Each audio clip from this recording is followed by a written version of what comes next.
Hey, today I'm going to talk a little bit to you guys about my book because I don't do that enough. Well, actually, see, the thing is, I do it a lot on social media. Sometimes I say things about like what I'm thinking about or what I'm doing in terms of writing, but I realized I never do that in video format. And like I could use my YouTube channel for things that are more practical than I usually do. So that's what I decided to do. That's what I'm doing right now, is trying to find a um, more of a, bleh, can't think of words. Um, I'm trying to find a venue of video that I would be more adept at creating. Because lately it's just been a bunch of random stuff that I come up with, like what do I want to do today? I want to make like a 15-second video of my cat staring at the camera, or maybe I want to do a 25-minute video of me playing this game I really like. It's just like, it's complete nonsense. So now that I've wasted the first minute and a half almost of this video talking about all the things that I've been doing up to now, I figured, like, let's jump into something else that I'm good at. Um, like my writing. And my favorite thing to talk about when I write, well, in terms of my writing, is Time Toss, which is my series that I have been working on since 2006. Um, and uh, and that, see, that's a big deal because it's my first major writing project and my first book, technically published. It's available on Amazon and so many other online book sellers that you can think of. Barnes and Noble, Books a Million, all of them have it. Some of them don't have the right cover. I am not going to complain. At least it's on their website. If you look up Time Toss, you are going to find it. I forget exactly the order that you would get it if you were to Google it, but it's definitely not that hard to find. Time Toss, Maysun Cohen. That's me. I wrote that. Um, so that's just a little plug. If you guys want to buy my first book, it's $10. That is what I marked it to. Is that fair? Does that make sense? Does $10 seem like a reasonable price? I know Zach Scott, he bought my book, which was friggin' cool. I have been watching his videos since before he became a Let's Player, so that's like a big deal. And like, it's like, that was just like amazing. That was some sort of validation for me. That was like, oh, that's cool. Someone that I have been like interested in for years has noticed my work, and even if he might not have read it, like, it's still interesting because he bought it. He noticed, like, he sees me, and then he sees my work, and then he's like, oh, I can get that. And that was a big deal to me. So so that's kind of nice. And I've had like vocal support from other friends and people, like all sorts of people online and in my personal life. It's amazing. Now, granted, I'm not popular in any stretch, and I do know for a fact that I am not selling a ton of books. And the reason I think for that is self-publishing. Self-publishing is a very difficult thing to do. Well, I mean, it's not difficult in that you can do it. It's self-publishing in and of itself is easy. But the difficult thing lies in selling your books. When you self-publish, it's basically entirely up to you, and it gets difficult because you don't have the money to do that. If you are just by yourself, you have no resources. So that is one of my problems. It's like, I can't fund myself. I have a job. I can live on my own, but I don't have the resources to back up my writing, which is the thing that I'd really like to drive home, but I can't afford it. I would have to save up a ridiculous amount of money. And at the rate I earn, it's not an incredibly easy task. So this isn't a plea for crowdfunding. I thought about that, and that therein lies another conundrum. Crowdfunding only works if you have a lot of people willing to throw money at you. You know, people saying stuff is one thing, but people actually providing you with resources, that's a whole other thing.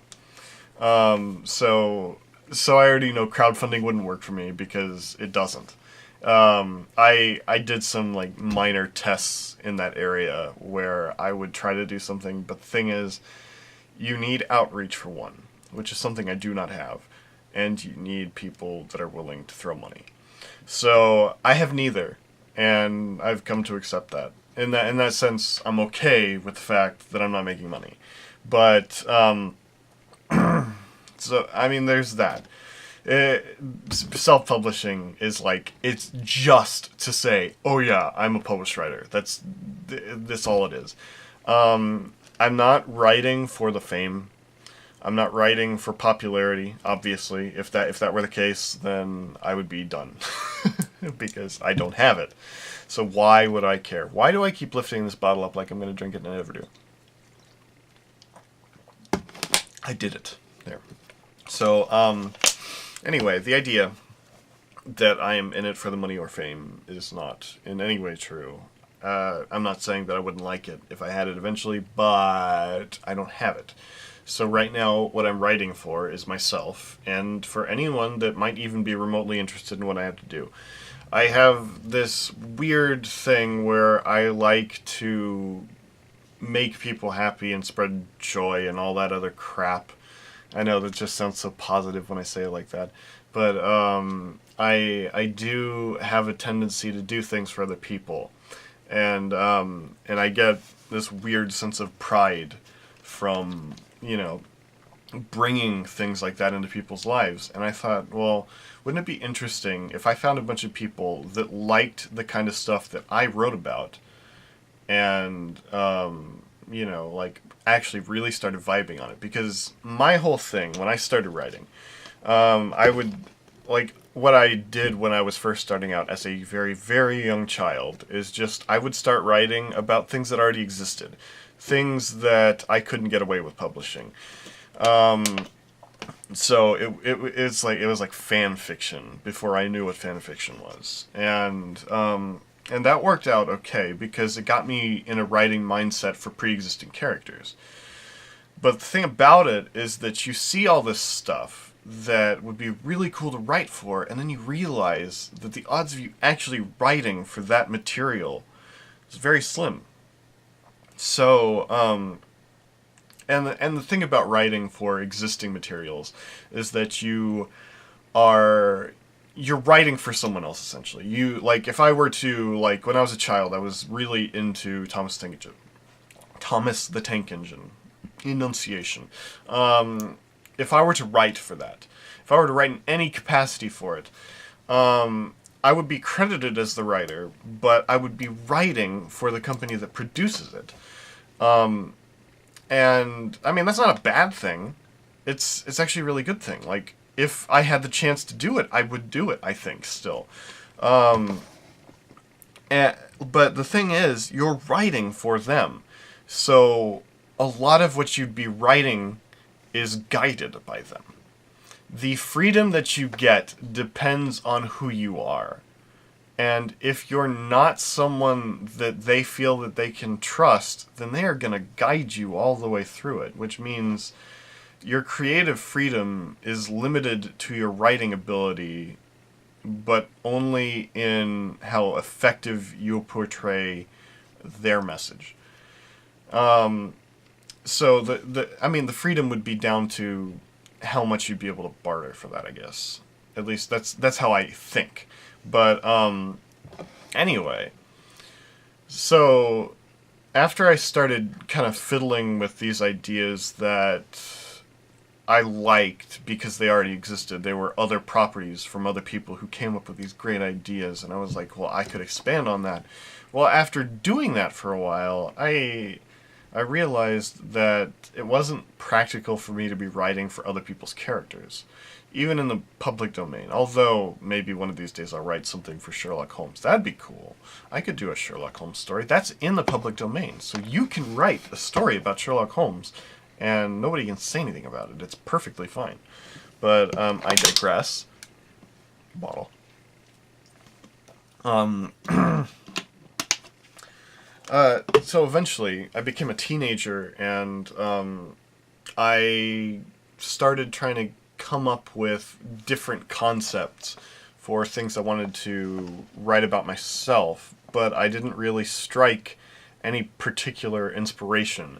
So I was writing like children's books and these little things, just nothing big, nothing fancy. It was all so primitive. My writing skills, looking back, it was just like, it was so awful. But I'm so glad that the people in my life saw something there, because anyone that's willing to look back on their catalog of work and go back to all the way to the beginning and examine everything that they did from that point moving forward, they would realize how much that they are like, how much that they improved. Because starting out, you aren't that great. It's like you you develop these skills over time. It's just that sometimes when you start out ahead of people. Like you can convey things a certain way that other people can't. It's like the way that your pen hits the paper if you're an artist. Starting out, sometimes people have a better affinity to it. And that depends on some of their own experiences and how they develop them on their own. And sometimes starting out, it's easier for some people to do it than others, because they have some affinity for one aspect of something. That is what I had starting out. When I started out, I was able to convey these really creative concepts. And people saw that. People saw that my mind was all over the place and that I was able to come up with these weird and funny ideas early on. And so from that point on, when I would write, I would write to that strength, because people would be like, "Oh yeah, that's really good." And even though it wasn't amazing because I was very young, it still got me encouraged to do more. And that was the great thing about it, was that I wasn't perfect, but people saw that there was talent there, which encouraged me to keep going. And eventually, I was just writing whatever, and I found myself looking at something. One time I was walking in the living room, and there wasn't any particular reason for it. I mean, I was just walking through the living room, and the TV was on, and they were showing Back to the Future Part 3. And I had no idea what it was. I don't think I'd ever seen anything remotely related to it in my 12 years of living up to that point. And I sat there and I started watching it. It was on TBS. And I was just sitting there and I was watching it, and I was asking my mom, like, what's going on here? What's all this? What's this stuff? I asked like all these questions because for some reason that movie spoke to me. And my mom was like entertaining the whole idea. She was like telling me all the stuff. Like, I didn't know this, but at the time my parents were very well versed in that era, because they grew up through that. Back to the Future Part 3 came out in 1990, a year before I was born. So they knew things that I didn't, and that particular thing spoke to me. For whatever reason, I was thinking, that's really cool. So I would ask questions, and I was just completely enthralled by Back to the Future. So I backtracked, because I had seen part of Back to the Future Part 3. But I was like, oh, I gotta see more. So we had Netflix at the, now that I think about it, I can't even remember the extent that I had seen Back to the Future by the time that this happened, because we ended up getting Netflix at some point, and I can't remember when they started doing the DVDs. But when they were mailing DVDs to people, like, that was what Netflix did.